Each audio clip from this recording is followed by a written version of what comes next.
Hello gents, right, I am back again, and today I have a Vauxhall Corsa C 1.2 litre petrol. This is the same car I've done the blower motor resistor on. So today what I've got is, I've got to do a front crank seal, because it's, as you can see there, it's leaking really badly. It's completely washing the sump clean there, and it's only literally been parked here 10 minutes and it's already dripping. So what I've done to diagnose this, I just washed the engine off, and it was pretty obvious this one to whereabouts it was coming from. It's definitely the crank seal there. So I'm just going to go through the necessary steps today, how to replace it. The crank seal is situated behind here, and all you need to do is just take the belt off, this pulley off, and I've cracked this bolt loose already, and I've not used a impact gun. What I've done, this is if you've got an impact gun, I certainly recommend undoing it that way, but I don't have one powerful enough with me at the moment, so I've had to crack the bolt loose, and I'll show you how I've done that here. So all I did to lock the engine up, obviously because you're trying to undo a bolt, you're trying to undo this pulley, and obviously this is spins with the engine, so you need this to be locked up to be able to undo that bolt there. So how I done that was, I put the car in 5th gear, as you can see, and I just used the breaker bar there just to hold the brakes on. You need the brakes applied as much as you possibly can. If not, probably advisable to someone actually get in the car and put their foot on the brake there. And what that done was, it allowed me to get my 1/2-inch ratchet. Now this bolt weren't that tight on this car, but I've got 1/2-inch ratchet, and the size is an E18. And this centre bolt here comes out anti-clockwise. So I just cracked that bolt off. First things first, I've done this, because if I couldn't have got this undone, then I need to have looked around for an impact gun, but this bolt weren't that tight, so I've already cracked that off. Now the next step will just simply be getting this belt off here, and I'll show you how to do that. Actually, just quickly, before I actually go ahead and get this belt off, I'm just going to crack these small ones around here, and I believe, so these little bolts there that hold the actual pulley on to the crank here is the size E10s, and I'm just going to go forward and just crack these off now before I take the belt off. And these are not tight at all, as you can see there. I'm just doing it with barely no pressure. I'm just cracking these off. I do have a small 3/8 impact gun with me, and obviously they would have undone this, but I'm just showing you this simply with just all hand tools, if in case you don't have an impact gun, but they're all loosened off now. So now I'm going to go forward and take the belt off. Right, so the next stage is to get the serpentine belt off. So what you want to do is, you need a size E14 to go on the end here. And then when you try to do this bolt up clockwise, it's going to back this tension off the belt here. This, as you can see there, keeps tension on the serpentine belt. So that when I turn this clockwise, this whole tensioner moves this way, therefore making slack on the belt. I'm using a bit of a contraption here. You can even use 2 methods. So you either use an 11mm spanner, put that on there, and you can push. And I usually double it up with a 14, just so you can get more leverage. I'll show you, just in case you don't have the E-sockets. So you could do it that method. It's not massively advised, because you could potentially round that off, because it doesn't fit. It isn't a great fit on there. So I'm just going to go forward and use the proper E14 socket. Bit of a contraption here. I have to use a 1/4-inch drive, because I can't get my socket and ratchet, 3/8 ratchet up in there, because I need the small extension like so. So I've just got a long 1/4-inch ratchet, small extension onto a 3/8 E14, and put that on there like so. And if I can show you, this is definitely going to require 2 hands to do this, but as I push, you can see there that I'm letting off, pushing, the belt goes slack, and that gives me enough there just with another hand pull the belt off, just this lower section of the pulley only. So I'm going to go and get this belt off now. As you can see there, the belt is now released there from the lower pulley. So all I need to do is just buzz this pulley off.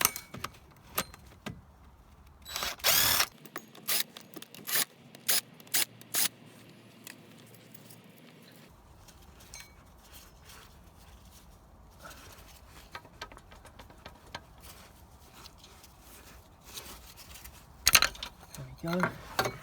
So there's the pulley removed, and what I've done is I've already, as I mentioned before, cracked this bolt loose. So this, look, is now finger loose there. I'm going to go forward and undo this bolt.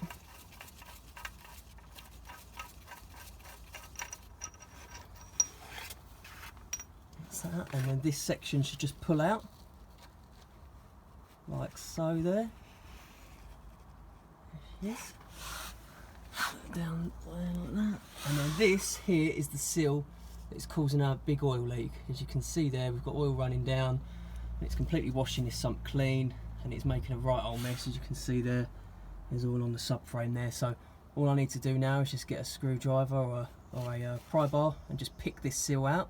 But before that, I'm going to check to make sure the seal I've got is the same diameter as there. Just make sure the seal's fine, because you do destroy these seals getting them out. So I'm just going to compare the new seal with this one. Seal I've got, this literally was like £7 from Euro Car Parts. So there it is, there's the new one. I'm just going to check, and it looks like we're good. It's the same diameter there. So that's brilliant, it's good news. So all I need to do is just pick that old seal out of there. What I'm using to do this is just a small pry bar. Get between the crankshaft and the seal and just lever the old one out. Easy peasy. And this is the culprit for the big oil leak we've got. They just simply wear out. So just going to push the new seal in there, box her up, and hopefully that's cured it. There's a lot of oil under this engine, so I'm fearing the rear main seal is also leaking a little bit, but nowhere near as bad as the front one there. So before I obviously fit the new seal, I'm just going to give this a wipe out. Make sure everything's nice and clean here, by the way, guys, because any dirt and debris could potentially cause the new seal to foul prematurely, or you just want to make sure. I mean, we'll talk about the internals of the engine here, so everything has to be nice and clean. If I had some, I'd use some brake cleaner just to spray this out, make sure it's all nice and clean there. But I'm just wiping this out with a rag. But do what you feel like you have to do to make it as clean as you can get it. So I've cleaned that bit there, and I'm just going to give this all a wipe over to make sure, because this is where the actual sealing part of the seal rubs against there. So just inspect this, make sure there's no damage. If this is worn out or got loads of scoring on it, which this looks like it's, I can't feel that on the nail, it's just superficial there. It isn't bad at all, nothing's deep. But if this has got a nick or damage on it, then obviously that will completely destroy the new seal as soon as the engine gets started, because obviously this is spinning within the centre of the seal. So just make sure all these parts are nice and clean. Right, so once that's all nice and clean in there and everything's been cleaned up, I've got the new seal. I've just sprayed a small film of just some silicone spray, just so it helps the seal go in there around the outer section only. Just put there, and this should, I'm just going to push it in there. So I've just pushed it in there ever so slightly, and I'm just going to use a hammer, just to slightly tap it in, tap it all the way around until the seal goes flush inside the timing case in there. So there's the new seal in there, and all I did was use a small little hammer and just lightly, just gently tapped it in nice and evenly all the way around. Don't just force one side in, because then you could potentially deform the seal and then it's just not going to seal properly at all. So just lightly tap it in. You can use my fingers just to make sure that it's now flush against the timing cover there, and so that's sitting there nicely now. So all it really means is I'm just going to put some engine oil just on this part here where it actually seals against. Just making sure everything's nice and clean still, and just put a little bit of engine oil on the actual inner portion of the seal there, so when you start the engine there's nothing dry, so it's already pre-lubricated. So I'm just going to go ahead and put some engine oil in there. All I've done here is just lightly put some oil on this section here where the inner part of the seal meets the end part of this, and I've just lightly put some oil on the inside of the seal there, and I'm just going to put this back in. Be nice and gentle when you're doing this, don't force anything. Don't want to cause another oil leak because you've just ruined the new seal. And then that's it. It's just popped in, clicks in only one way, and you can't get this wrong. It just literally pushes in. I think there's a key to it, so once it meets up it just sort of pushes in there, and that's that.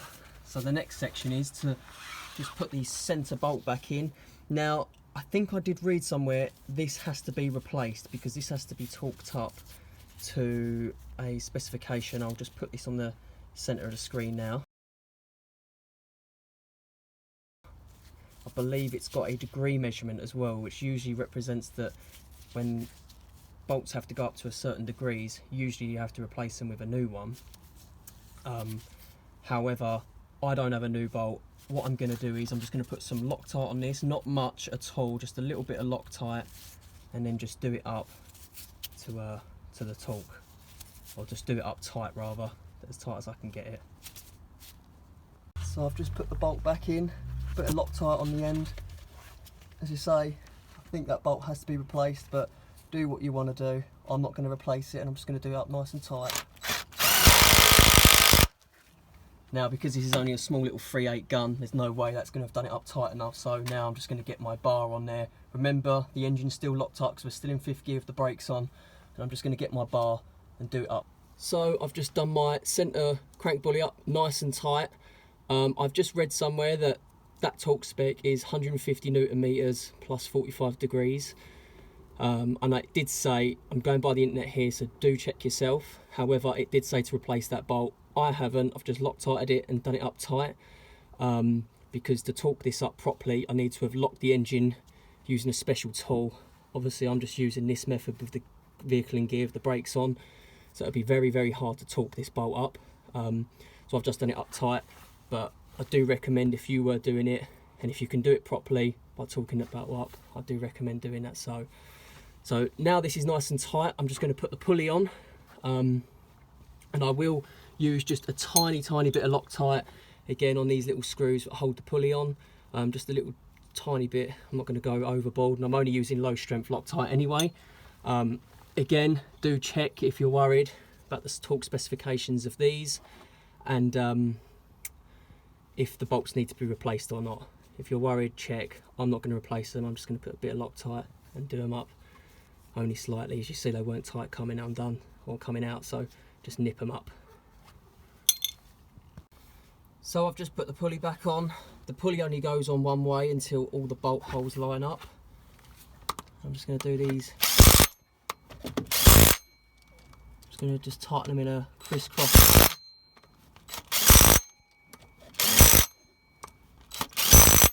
Now I'm just going to go over with a ratchet and just make sure they're all tight. So now all my bolts are tight. These don't hang on these because these bolts can snap. As you see, when I undone these, they weren't tight at all. So just use common sense and just nip them up, don't go mad on them. So now the pulley's on, centre bolt's tight. The last stage is just to get my ratchet back out. You can see that actually jammed up the pulley there, so all I have to do is just pop my ratchet on the end of that, push it and pop the belt back on. So now, as you can see, the belt is back on. When popping the belt on, I tend to put it on, I have the slack here, I put the belt on this side, I pull the tensioner and I sort of like peel the belt on like an orange there, so it's nice and easy to get on. Once you've got the belt on, just make sure that it's all sitting nicely within all the ridges for the air compressor or the air conditioning pump. So the crank pulley, make sure it's all sitting there nicely and around the alternator and on the tensioner. And I do just crack the bonnet open just there and just make sure it's sitting all nicely on top of the water pump there. So just ensure that the belt's sitting as it was beforehand. Next, I'm just going to go forward, obviously take the vehicle out of gear, start her up, and just make sure that all the oil leaks have gone and just assess it really.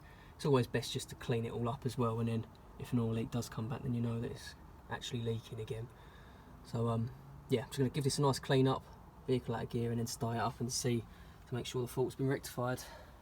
So there we go, gents, as you can see, just assess it. There's no oil leak coming from there anymore. I mean, this seal was so bad, this old one, that literally you would see oil running down the side of that sump already, and it was just absolutely just gupping out. So this has certainly fixed it, happy days. And that's at least one oil leak fixed, because it does look like there's some oil leaks around the gearbox there, so I'm just going to wipe that off and just see if it's coming from the sump or further up. But this certainly was the worst oil leak out of all of them, so just got to start somewhere. And yeah, so it's really easy, as you say, just literally just a few simple steps just to get the old seal out. It's nice and easy, and yeah, happy days, it's all fixed. Oh guys, I also forgot to mention that before doing all of this, usually there's a cover that actually covers this whole belt area. This is just held in by 3 screws. There should be 1 screw there, so there's one there at the front of the subframe and 1 further back, and then that should just release this black cover, and then you get to this point here, this cover's missing, so I need to look around and find one of them definitely. But as you said, I just thought I'd give you a heads up. So on your Corsa C, there should be a black cover surrounding all of this, just to protect any dirt and debris and water and that splashing on the belts and up onto the alternator and stuff like that. So I just thought I'd give you the heads up.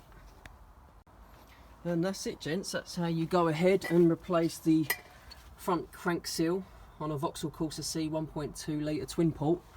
It's, as you say, very easy, like nice and simple job. The timing cover don't have to come out or anything. It's all, you can all be done in situ. All you've got to do is just get that crank pulley off, which you can do the mesh, like do it the way I showed you, putting the vehicle in gear, 5th gear, brakes on, and it allows you to crack that centre bolt out. But certainly if you do have an impact gun powerful enough, I do recommend doing it that way, because sometimes it's not advised doing it the way I'm doing, but I had no other choice. But yeah, that's it, gents. So all I need to really do now is just put the front wheel back on, put my tools away, and then job done. Thumbs up. Happy days. I was a bit of a race against daylight today as well, so nice one.